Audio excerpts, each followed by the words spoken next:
زمونږ د خوږ پیغمبر صلی الله علیه وسلم یو دعا الله پاک د انبیاء دعاګانې قبلې د نیکانو خلکو، لیکن داسې هم کړي دي یو دعا د رسول الله صلی الله علیه وسلم 15 کاله پس قبول شوې ده. د هغې دعا تذکره په بخاري کې هم شته. یا الله د ابو جهل قتل کې، یا الله د فلان کې ووهې، د فلان کې ووهې، د فلان کې ووهې، او د قریشو د کافر قتل کې. دا دعا یې کړي په مکه کې وه نبوت پسې، او دا قبول شوي د بدر په موقع ده، او تقریبا په منځ کې 15 کاله فاصله ده. ځکه چې بدر په 102 هجري کې شوی دی، دغه وخت کې په نبوت باندې 15 کاله تیر شوي.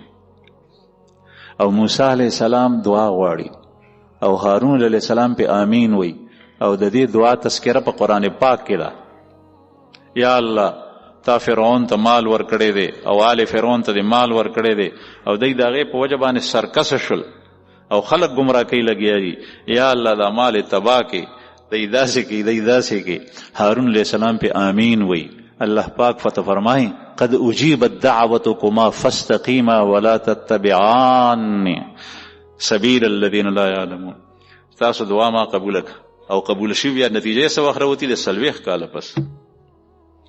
ځکه چې دی بیا هلاک شوي د فرعون سره د خپل لښکر او سره د حامان وغیره وغیره په سمندر کې.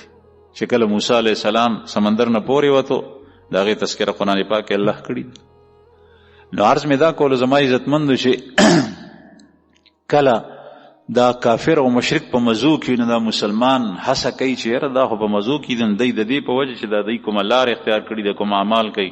نو زمونږ دا لباس او دا حولیه چې د هغې په شان شي، او زمونږ علوم چې د هغې غونې شي، زمونږ نظریه او سوچ چې د هغې په شان شي، نو موږ به دا ترقي نصیب شي.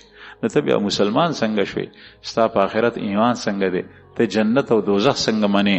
تا ته جنت ته داخله پکار ده، دوزخ نه ځان بچ کول پکار دي. ته خدای څنګه بنې؟ تا ته د الله رضا او خوشنودي حاصلول پکار دي، خپل خدای راضي ساتل پکار دي. د دنیا او د اسمانونو او د هر څه د الله په قبضه قدرت کې دي. د انسان سعادت مندي د الله جل شانه په قرب کې ده، د هغه په تعلق کې ده، د هغه په عبادت کې ده. ته چې داسې نه، نو ته بیا مسلمان پسې شوې. تا په خدای باندې ایمان څنګه دی؟ الله جل شانه دې زمونږ هدایت نصیب کی.